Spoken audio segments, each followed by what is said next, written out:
평안하여 든든히 서가구라는 제목으로 하나님 말씀 전하겠습니다. 한 남자가 정신과 의사에게 상담받으러 갔습니다.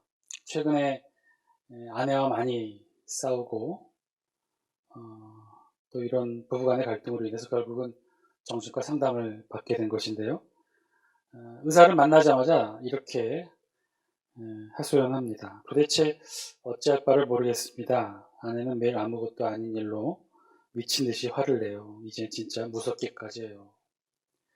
그때 의사가 이렇게 상담을 하는 그 남자에게 이렇게 처방합니다. 마침 거기 딱 맞는 좋은 처방이 있습니다. 이렇게 하십시오. 부인이 화를 낼 때마다 물 한 잔을 가져다가 입안에 털어놓고 티내지 않게 가글을 하세요. 물을 왼쪽으로도 보내고 오른쪽으로 보내고, 주의할 것은 절대 삼키지는 마시고 그렇게 머금고 있으세요. 그리고 부인이 화가 가라앉거나 진정이 되거나 자리를 떠나면 그때 물을 삼켜도 됩니다. 이 말도 안 되는 이상한 처방을 받은 뒤 남자가 정확히 2주 뒤에 다시 의사를 찾아옵니다. 그리고 아주 밝고 기분 좋은 모습으로 의사에게 찾아와 이렇게 얘기합니다. 선생님, 처방이 너무너무 좋았습니다. 아내가 막 화를 내며 쏟아부을 때마다 말씀하신 대로 물을 머금었죠. 그리고 그렇게 가글을 하다 보니까 어느새 아내가 진정되어 있는 것입니다. 선생님, 이게 대체 무슨 마법이죠? 물 때문에 그런가요? 그랬더니 의사가 이렇게 답합니다. 물만 가지고는 아무것도 안 됩니다. 중요한 것은 당신이 입을 닫고 있었기 때문이죠. 한 부부가 있었는데요. 이 부부도 늘상 부부싸움을 자주 하기로 소문이 난 부부예요. 그런데 재미난 것은 그렇게 자주 부부싸움을 하지만 부부 금술이 좋아요. 이유가 이상하다. 왜 그럴까 아마 알아봤더니 이들이 하는 특별한 부부싸움이 있었어요. 어떻게 부부싸움 하느냐. 남편이 집에서 아내가 남편에게 이렇게 먼저 시비를 겁니다. 퇴근하면 늘 TV만 끼고 사니 당신은 도대체 잘하는 게 뭐야? 맨날 집에 와서는 아무 일도 안 하고 TV만 보고 있고 도대체 당신이 잘하는 게 뭐가 있어? 그럴 때 남편이 이렇게 얘기한답니다. 그래? 그래도 내가 딱 하나 잘하는 거 있어. 그게 뭔데? 당신과 결혼한 거. 이러면 부부싸움이 안 된다는 거예요. 정확하게는 이 남편의 지혜로운 대처에 있었던 거죠. 여러분, 행복한 부부생활, 모두가 선망하는 그런 행복한 가정생활, 어떻게 하면 이룰 수 있을까요? 부부 관계뿐만이 아니죠. 우리 가정에서 일어날 수 있는 긴장 관계는 부부 사이만이 아니죠. 고부 간의 갈등도 있고, 형제, 자매와의 갈등도 있고, 부모와 자녀 사이의 갈등도 있고, 얼마나 많은지 모르겠어요. 우리 가정 안에는 이런 다양한 갈등들이 존재하죠. 그런데 이런 다양한 갈등이 존재하는 우리 가정 생활이 화목하고 평안한 삶을 살아가기 위해 어떻게 하면 그것들을 이룰 수 있을까? 우리네 삶 속에서, 우리 가정에서 어떻게 하면 평화롭고 평안한 행복한 삶을 살아갈 수 있을까? 싸움을 하지 않으면 될까요? 싸우지 않으면 행복한 생활, 행복한 부부 생활, 행복한 가정 생활이 될 수 있을까요? 부부 사이, 며느리와 시어머니 사이, 형제 자매, 부모와 자식 사이 만약에 싸움이 없고 다툼이 없다면 그것이 곧 행복이 될 수 있을까요? 아니요, 그렇지는 않은 것 같아요. 왜냐? 싸움이 없다고 다툼이 없는 것이 아니기 때문에 그렇죠. 싸움이 없다고 사이가 좋고 화목하다는 것은 또 절대로 아니기 때문에 그래요. 어떨 때는요, 차라리 싸우는 것이 나올 때도 있어요. 싸우면 서로 충분하진 않겠지만 그래도 조금 풀리기라도 하죠. 싸움마저 없다면 아마 화병으로 다른 곳에서 터지게 될지도 몰라요. 싸움이 없다고, 갈등이 없다고, 다툼이 없고, 그래서 평안한 것이 사실은 절대 아니라는 사실이죠. 차라리 어떤 때는 싸워야 돼요. 대신에 잘 싸워야겠죠. 그래서 잘 싸워서 골문 것은 잘 터치고 해결되고 치유되고 화해되고. 실제 지금의 우리의 삶을 가만 이렇게 되돌이켜 보면 지금 우리의 삶 가운데 우리 부부 사이, 우리 가정생활, 또 우리 부모와 자녀 사이에 조금이나마 행복하고 화목한 구석이 있다면요. 한번 되돌이켜 보세요. 아마도 예전에 무수히 많은 싸움과 다툼과 갈등 속에 그래서 얻어진 새로운 삶의 지혜와 경험으로 지금 이나마 우리가 행복함을 누리고 있지는 않는지. 지금의 우리의 모습, 어느 정도 싸움의 경험이 쌓이면요. 그 다음에 대응이 달라져요. 예전에는요. 아유, 저런 이유, 이런 이유, 아주 사소한 이유로도 정말 치고받고 싸우고 자존심이 상하고 상처가 되고 그랬죠. 뭐 이런 인간이 다 있나 싶을 정도로 극도의 감정이 치솟았는데, 그런데 그렇게 몇 번 대판 싸우고 나면 어떻게 됩니까? 다음번에 또다시 그런 상황이 도래하면 어떻게 돼요? 똑같이 또 싸우나요? 아니요. 이번에는 안 그래요. 이제는 알죠. 아, 이 정도 하면 저 사람도 한계치에 도달할게요. 아, 이 정도 하면 나도 이제 깨닫는 것이죠. 내 마음도 상하지만 저 사람 마음도 상하겠구나. 자, 이쯤에서 내가 양보하고 내가 이해하자. 그러면 화 대신에 유머를 던질 수 있죠. 그렇게 조심하게 되고, 그렇게 이해하게 되고, 그렇게 양보하게 됩니다.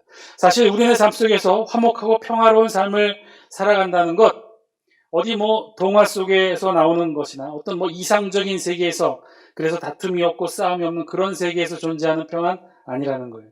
어떤 때는요, 치열하게 싸우고 다투고 부딪히고 깨지고 상처나고, 그렇게 해서 하나하나 터득된 삶의 지혜들이 어쩌면 지금 우리가 조금이나마 누리고 있는 화목과 평안의 삶의 근거가 될지도 모르겠어요.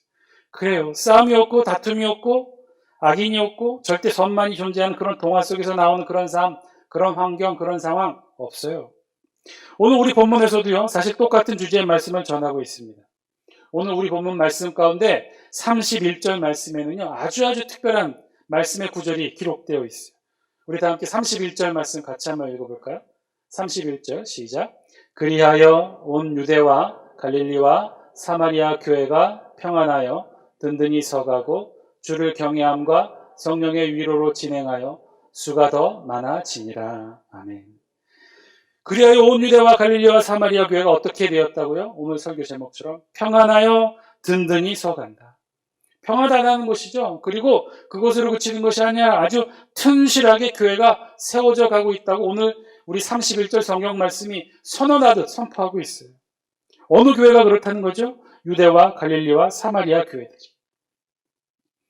오늘 우리 본문의 31절에 기록되어 있는 오늘 설교의 제목과도 같은 이 구절, 평안하여 든든히 서가고 라는 이 표현은요, 사실은 오늘 본문 사도행전 9장에 있는 이 초대교회 때부터 지금까지 우리 2000년 교회 역사를 통해 우리 교회에서 늘 아주 빈번히 회자되는 표현 가운데 하나예요.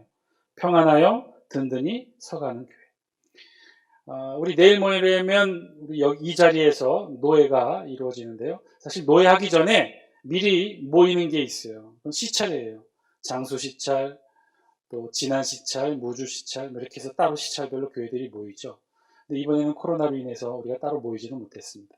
근데 시찰일 때 모이면요, 어떤 일을 하냐면 노예 때 제출해야 될 기본적인 서류 제출과 함께 시찰 안에 있는 숫자가 얼마 안 되니까 시찰 안에 있는 교회들이 보고하게 되어 있어요. 그동안 반년 동안 우리 장수시찰 교회가, 우리 장수교회가 어떻게 지냈는지를 보고합니다. 그런데 해마다 보고하는 자리가 뭐 특별히 새로운 것이 없으면 대부분 어떻게 보고하냐면 우리 장수교회는 시찰의 여러분의 기도 덕분에 평안하여 든든히 서가고 있습니다. 이렇게 보고를 해요. 오늘 성경에 있는 표현, 평안하여 든든히 서가고 있는 교회. 이 표현은요, 초대교회 때부터 지금까지 우리 교회 안에 평안과 부흥을 상징하는 그런 표현이었다는 거죠. 오늘 우리 본문 31절에 의하면요, 지금 유대 예루살렘뿐만 아니라 북부 갈릴리의 교회들도, 사마리아의 교회들도, 그리고 사실 여기에 표현되어 기록되진 않았지만 사울이 복음을 전했던 이 다메섹의 교회들조차도 평안하고 튼튼하게 성장해 가고 있다는 그런 성경상의 평가였던 것이죠. 한마디로 초대교회가 평안했다는 거예요. 그리고 그뿐만이 아니라 31절 후반절에 보면 뭐라고 그랬어요? 우리 31절 한번 띄워주시겠어요? 31절 후반부에 보면 뭐라고 되었습니까? 주를 함께 읽겠습니다. 시작. 주를 경외함과 성령의 위로로 진행하여 수가 더 많아지니라. 평안하여 튼튼하게 교회가 세워질 뿐만 아니라 어떻게 해요? 수가 더 많아졌다고 그랬어요. 성도의 수가 늘어나고 교회의 숫자가 더 늘어나는 부흥의 절정을 경험하게 되었다는 거예요. 자, 그렇다면 오늘 본문의 초대교회 유대와 갈릴리아와 사마리아 다메섹의 상황이 도대체 어떠했길래 우리 성경이 이렇게 표현하고 이렇게 기록하고 있을까요? 평안하여 든든히 서가고 그 시작을 20절부터 30절까지 우리 초대교회의 이 상황을 기록해 놓고 있어요. 우리 성경. 이 20절 말씀 같이 한번 읽겠습니다. 시작. 즉시로 각 회당에서 예수가 하나님의 아들이심을 전파하니. 즉시로 회당에서 예수가 하나님의 아들이심을 전파했다고 했어요. 누가 전파했다는 걸까요? 오늘 20절의 본문의 주어는 누굴까요? 그 앞에 19절에 있는 말씀에 기록되어 있어요. 우리 19절도 같이 한번 읽어볼까요? 영상을 통해 함께 읽겠습니다. 시작. 음식을 먹음에 강건하여지니라. 사울이 다메섹에 있는 제자들과 함께 며칠 있었어요. 이 20절의 주어는요, 그래서 사울이었어요. 우리 지난 시간 우리 묵상했던 내용들을 함께 다시 한번 떠올려 보면 사울이 다메섹 도상으로 가는 길에 부활하신 예수님을 만나게 됐죠. 그 만나는 특별한 체험으로 어떤 현상이 있었어요? 사울이 눈이 가리워지고 음식을 먹지 못하는 상황이 있었죠. 우리 주님은 그래서 어떻게 했어요? 아나니아에게 특별히 계시해서 아나니아를 보내어 사울에게 머리에게 안수하여 치유하여 낫게 하는 역할을 맡겼죠. 아나니아의 기도를 받은 사울은요, 눈에 비늘 같은 것이 벗겨지면서 보게 됩니다. 치유되고 회복되었고요, 세례도 받습니다. 우리 성경 19절에는 그런 사울이 음식을 먹고 건강해졌다라고 기록합니다. 그리고 오늘 보면 20절로 이어진 거죠. 그리고는 어떻게 됐다고 했어요? 즉시로 사울이 각 회당에 가서 뭐라고 선포했어요? 예수가 하나님의 아들이심을 전파했다. 자, 그러자 이 사울의 복음 전파에 대한 반응이 어땠느냐? 21절 말씀이에요. 우리 21절 같이 읽겠습니다. 시작. 듣는 사람이 다 놀라 말하되 이 사람이 예루살렘에서 이 이름을 부르는 사람을 멸하려던 자가 아니냐? 여기 온 것도 그들을 결박하여 대제사장들에게 끌어가고자 함이 아니냐 하더라. 한마디로 이 사울의 복음 전파를 들은 다메섹에 있는 유대인들이 어떻게 반응한 거예요? 열렬히 환영했어요? 아니면 지금 놀라고 지금 배척하고 있는 거예요? 놀라고 배척하고 있는 거예요. 이유는 뭐예요?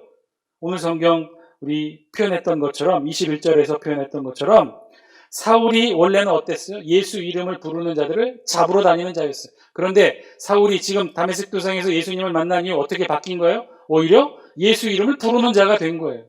이런 사울에 대하여 놀랬다고 그랬어요. 두 번째로 놀란 또 다른 특별한 이유가 있는데 그 이유는 뭐냐면요, 이 사울이 선포한 메시지 때문에 그랬어요. 우리 다 함께 22절 말씀, 우리 22절 같이 한번 읽습니다. 시작. 사울은 힘을 더 얻어 예수를 그리스도라 증언하여 다메섹에 사는 유대인들을 당혹하게 하니라. 21절과 22절에 보면 유대인들이 놀랐어요. 그리고 당혹했다고 그랬어요.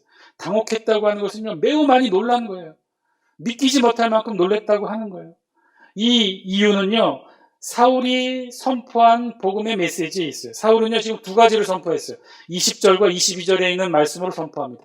20절에는 사울이 뭐라고 복음의 메시지를 전했습니까? 사울의 생생한 음성이 뭐예요? 예수는 하나님의 아들이시다, 이렇게 외쳤어요. 그리고 22절, 사울은 또 다른 복음의 메시지를 전하는데 22절에서는 뭐라고 외쳤어요? 예수는 그리스도다, 메시아다, 이렇게 외쳤던 거예요. 지금 사울은요, 두 가지 메시지를 선포한 거예요. 그런데 이 메시지는요, 신학적으로 전혀 다른 내용이에요. 같은 내용일 수가 없어요. 예수는 그리스도고 예수가 하나님의 아들이시다라고 하는 복음의 메시지를 선포합니다. 먼저 22절에 사울이 선포했던 예수가 그리스도라고 하는 이 메시지, 예수가 메시아라고 하는 이 메시지는요, 어떻게 보면 유대인들에게 있어서 2000년간 메시아 그리스도를 기다려왔던 유대인들은, 지금도 마찬가지, 유대인들은 지금도 메시아를 기다립니다. 그들에게 있어서 예수가 메시아라고 하는 메시지는 사실 그리 놀랄 만한 일은 아니에요. 왜냐하면 그동안 수도 없이 이들 스스로가 메시아 그리스도를 기다려왔고, 그리고 수많은 역사 속에서 거짓 그리스도, 거짓 메시아가 출현했기 때문에, 그래서 또 다른 예수가 그리스도라고 하는 이 복음 메시지에 대해서 그리 놀라지도 않았어요. 그런데 진짜 이 유대인들을 놀라게 한 거는 이 바울의 두 번째 메시지, 20절에서 선포했던 메시지. 뭐라고 그랬어요? 예수가 하나님의 아들이다. 이거는 놀랄 만한 일이었어요. 왜냐? 유일신 하나님은, 전능하신 하나님은 한 분밖에 없다라고 지금도 생각하고 있는 유대인들에게 하나님에게 아들이 있다? 그 아들은 그럼 뭐예요? 신이에요, 인간이에요? 신이에요. 그러면 하나님도 신이고 아들도 신이고, 그럼 신이 하나가 있는 거예요? 두 개가 있는 거예요? 둘이 있는 거예요. 이건 있을 수가 없는 거예요. 유대인들의 유일신 사고에는 하나님에게 아들이 있다고 하는 건 도저히 받아들일 수 없는 일이에요. 메시아, 그리스도, 우리를 이 땅에서 구원해 줄 하나님의 보내심을 받은 자, 이 메시아와 구원, 그리스도에 대한 사상은 친숙했어요. 그들은 지금도 이 메시아를 기다려요. 그런데 그 메시아가 지금 사울에 의하면 복음의 메시지가 뭐예요? 그 메시아 그리스도가 누구라는 거예요? 예수. 근데 그 예수가 누구예요? 하나님의 아들이시다. 하나님이 직접 이 땅에 메시아로 구원자로 우리를 구원하러 오셨는데 그럼 어떻게 된 거예요? 이 땅에 오셔서 십자가에 하나님이 돌아가신 거예요. 이 사실은 유대인들이 지금도 이해 못해요. 납득하지 못해요. 받아들이지 못해요. 예수가 하나님의 아들이라고 선포하는 것 그 자체가 신성모독이고 모든 유대인들이 듣자마자 분연히 일어나 돌을 던져야 돼요. 그들의 율법에 의하면. 그러니 놀랬죠. 그러니 이 사울의 복음 전파에 유대인들은요 당혹했고 놀랐어요. 그리고 어떻게 했느냐? 23절 우리 영상을 통해 함께 읽겠습니다. 시작.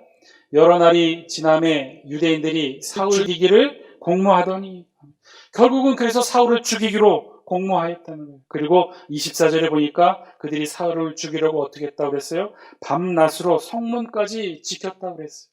이 사실을 결국 안 사울이 주변의 도움을 받아 야밤도주합니다. 다메섹을 빠져나가요. 다메섹을 빠져나가 예루살렘으로 도피합니다.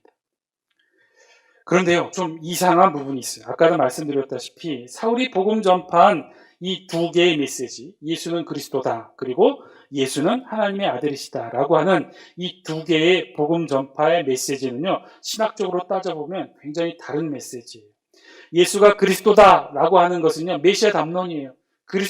그리스도론이에요. 메시아에 대한 이야기예요. 그런데 예수가 하나님의 아들이시다, 이것은 기독론이에요. 초대교회도요, 나중에서야 확립된 것이 기독론이었어요. 무슨 얘기냐? 초대교회가 막 복음을 전파할 때 변천 과정이 있었어요. 시간의 흐름에 따라. 처음에는 이 복음 전파를 어떤 표현으로 전했냐면요.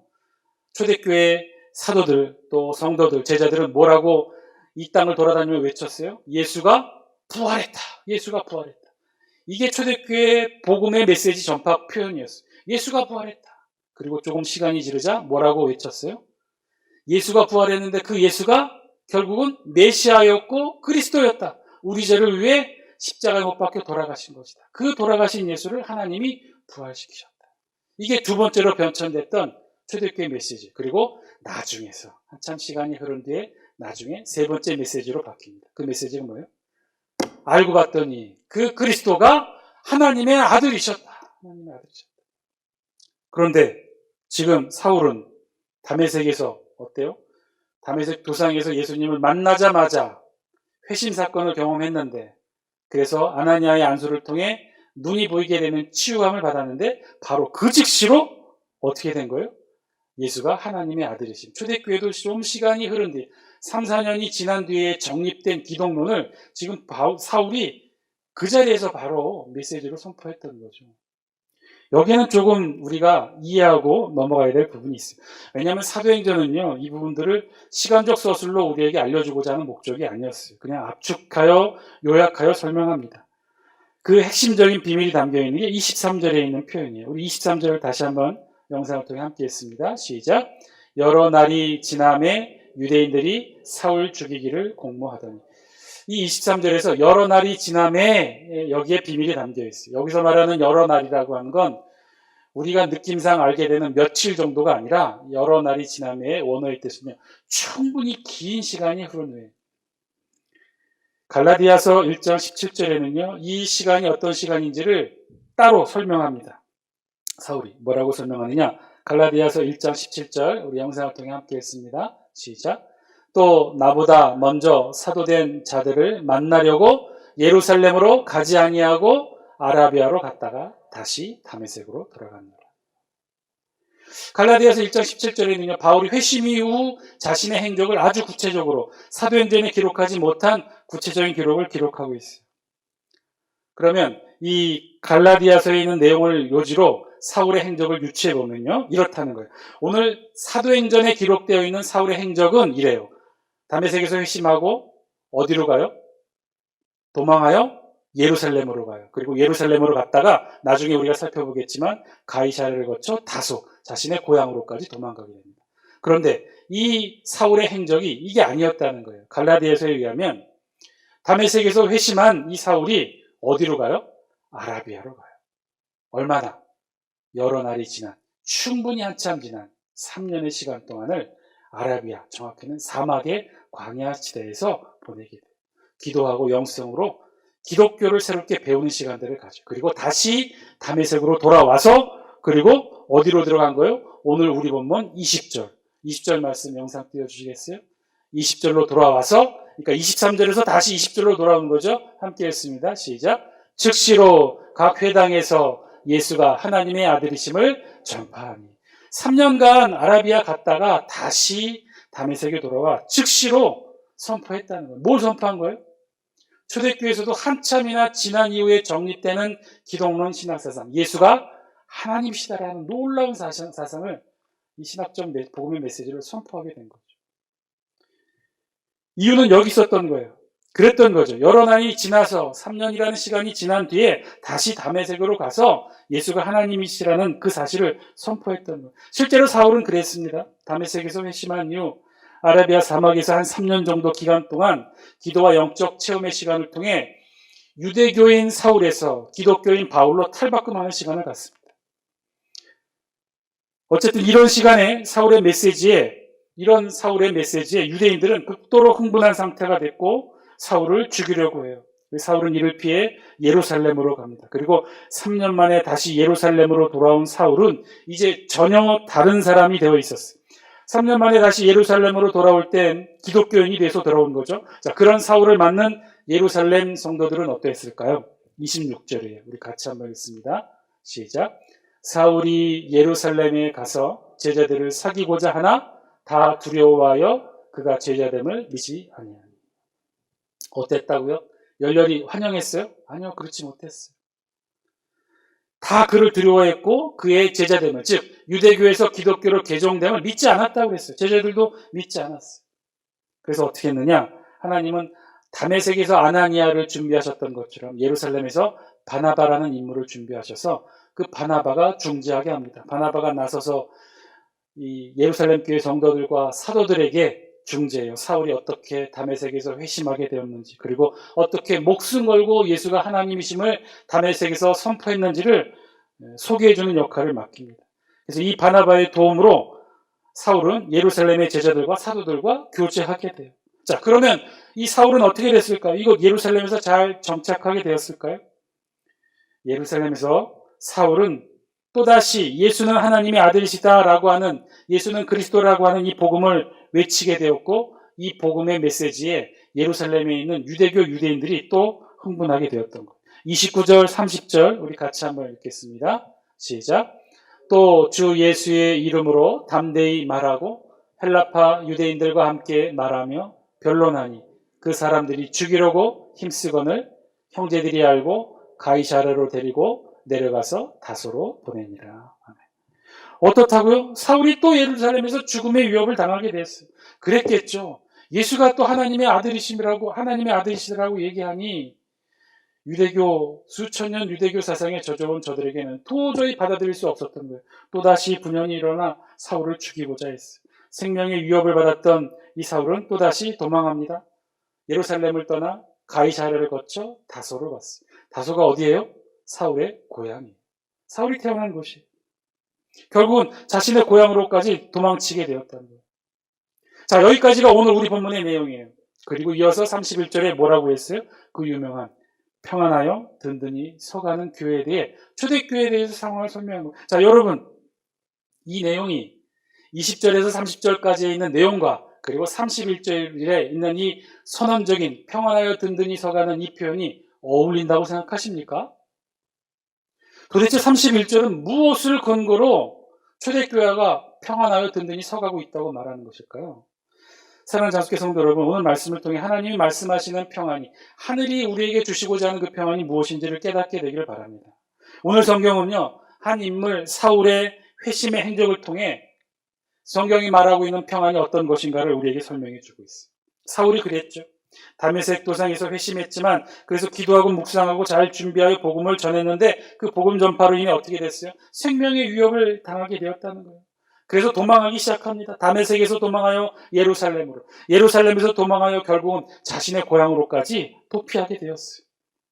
자, 이렇게 도망만 다닌 것이 20절에서 30절 사울의 행적인데, 그 행적을 통해 우리 충분히 당시의 초대교회가 어떠했는지도 엿볼 수 있겠죠. 이런 사울을 보호해주지 못했어요. 왜요? 초대교회도 똑같이 핍박받았으니까. 똑같이 탄압받았으니까. 그런데요, 오늘 우리 성경 31절이 뭐라고 그래요? 그런 사울과 초대교회를 향해 뭐라고요? 평안하여 든든히 서가고 있다고 하는 거예요. 이 상황이 초대교회 상황인데 어떻게 우리 성경은 지금 이렇게 표현하고 있는 것일까요? 도대체 성경이 말하고 있는 평안은 어떤 것일까요? 사울 한 사람 회심하여 돌아섰지만 아직도 대다수 유대인들이 기독교를 탄압하고 핍박하고 있어요. 아니 제2, 제3의 사울이 일어나 기독교인들을 잡아가고 있는 이 상황이 도대체 어느 모로 보아서 평안하여 든든히 서가고 있다고 말할 수 있는 것일까요? 혹시 역설적으로 표현한 것일까요?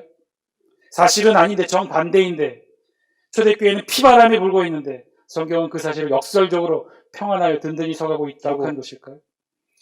아니요, 그렇지 않아요. 그것이 역설적이든 어떻든 그것은 사실이 아니겠죠. 그러면 거짓을 성경이 기록한 거예요. 그렇지가 않아요. 그런데요, 여러분, 실제로는 어땠을까요? 실제로 우리 초대교회 신앙의 역사에서 오늘 성경 31절이 기록된 이 시기에 우리 초대교회는 어떠했을까요? 실제로는요, 여러분 놀라지 마십시오. 평안하여 든든히 서가고 있을 뿐만 아니라 31절 후반부 말씀처럼 주를 경외함과 성령의 유리로 지나가여 수가 더 많아졌다는 거예요. 놀라운 역사가 일어났어요. 평안하여 있을 뿐만 아니라 수가 더 늘어나는 부흥을, 제2의 부흥을 경험합니다. 제1의 부흥은 뭐였어요? 예루살렘 교회가 1만여 성도로 성장하는 부흥이었죠. 그런데 제2의 부흥이 일어나요. 어떻게 이런 일이 일어났을까요? 실제로 우리 초대교회는요, 이 시기에 아주 급격한 성장을 하게 돼요. 어떻게 이런 일이 일어났을까? 이 역사학자 요세푸스의 유대사의 기록에 의하면 정확히 이 시기, 오늘 31절이 기록된 이 시기에 겹쳐서 로마의 황제가 바뀝니다. AD 37년에서 41년, 딱 4년 동안 집권한 황제, 로마의 황제 칼리쿨라가 이 시기에 집권을 해요. 그런데 이 칼리쿨라라는 이 황제는요, 역사적으로도 그렇게 유명한 사람이 아니에요. 그렇게 뛰어난 업적을 남긴 사람도 아니에요. 그런데 딱 한 가지 일을 했어요. 이 시기에 4년 동안 로마 황제로서 한 가지 일을 했어요. 그 일이 무엇이냐? 유대 땅, 예루살렘 성전에, 그것도 지성소 안에 뭘 세우려고 했어요. 뭘 세우려고 했는지 아세요? 자신의 초상화를 그려서 예루살렘 성전 지성소 안에 세우려고 했어요. 이유는 모르겠어요. 아마도 자신을 신격화하려는 그런 의도겠죠. 그러면 로마에도 많은 신전이 있는데 거기에 세우면 되는데 왜 굳이 조그만 땅, 유대 땅, 예루살렘 성전에 그것도 지성소에 자신의 초상화를 세우려 했는지 이유는 모르겠어요. 어쨌든 그러나 이 일이 큰 일을 이루어냅니다. 여러분 상상해 보세요. 유대인들이 그토록 거룩하게 여기는 유대인들이 자신들이 거룩하게 여기는 성전 지성소에 로마 황제의 초상화를 걸어두게 내버려 뒀겠습니까? 목숨 걸고 반대했겠습니까? 목숨 걸고 반대했어요.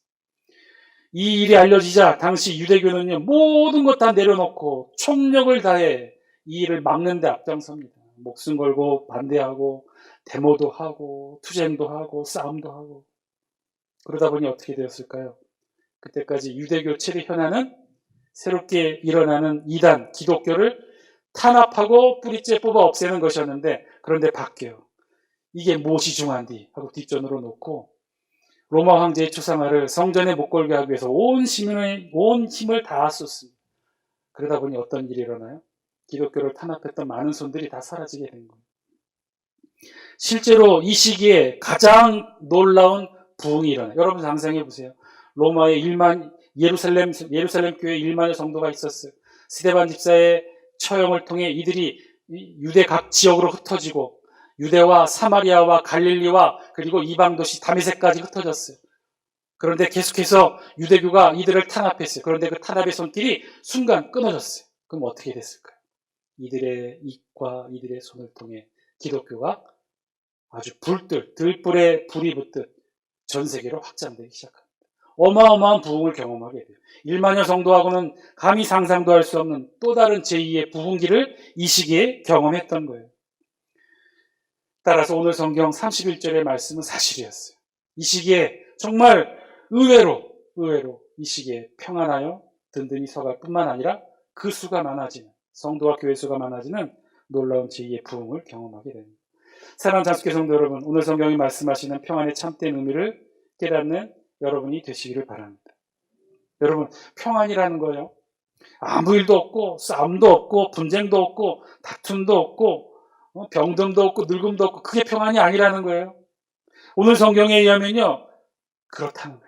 괴로울 수 있다는 거예요. 아플 수도 있다는 거예요. 똑같이 고통도 있고 근심도 있고 아픔도 있고 늙음도 있고 병듦도 있고 상처도 있고 바이러스도 있다는 거예요. 그런데요. 하늘이 주는 평안, 오늘 성경이 말씀하시는 평안은요. 오히려 그런 상황 속에서 일어난다는 거예요. 하늘이 주는 평안은요. 힘들고 아프고 괴롭고 상처되고 똑같이 우리의 일상도 이 세상과 같이 똑같이 반복되겠지만 그럼에도 불구하고 하나님이 하나님만의 방법으로 저와 여러분들을 평안으로 만들어 가시는 것, 그것이 하늘이 저와 여러분들에게 주시는 평안의 삶이라는 거예요. 고통도 없고 아픔도 없고 늙음도 없고 병도 없는 그런 것이 평안이 아니라는 거예요. 지금처럼 똑같이 병도 있고요. 바이러스도 있고요. 자유롭게 예배도 드리지 못하고 우리 아이들이 자유롭게 학교에도 가지 못한다 하더라도 그럼에도 불구하고 하나님이 이 상황 속에서 특별히 우리를 지켜주시고 안아주시고 이끌어주시는 평안과 축복이 있다는 거예요. 출애굽교회 2000년 역사를 통해 그렇게 이끌어 오셨듯이 앞으로도 저와 여러분들을 그렇게 인도해 주실 거예요. 우리에게는 이 하늘의 평안이 있다는 사실이에요. 비록 이런 힘들고 어려운 상황일지라도 그럼에도 불구하고 우리 모두는 평안하여 든든히 서가는 하늘의 축복을 누리게 될 것이라는 거예요. 그것이 오늘 성경을 통해 하나님이 저와 여러분들에게 주시는 평안이고 하늘이 저와 여러분들에게 주시는 평안이 된다는 것입니다. 오늘 우리 모두는요. 그 평안을 붙들고 누리게 되기를 소망하시는 저와 여러분 되시길 바랍니다. 똑같이 아프고 힘들 거예요. 상황 바뀌지 않아요. 갑자기 늙지 않거나 갑자기 모든 병이 사라지지 않아요. 똑같아요. 그러나 그 속에서도 아프고 병들고 힘들지라도 그 상황 속에서도 하나님이 우리를 평안의 삶으로 축복의 삶으로 이끌어 주실 것입니다. 그건 우리의 노력으로 만드는 것이 아니에요. 하나님의 방법으로 하나님의 손으로 저와 여러분들을 이 땅을 그렇게 하늘의 평안으로 이끌게 될 줄 믿습니다. 그 행복과 평안을 누리시고 붙드시는 저와 여러분 다 되시기를 주의 이름으로 간절히 축원드립니다.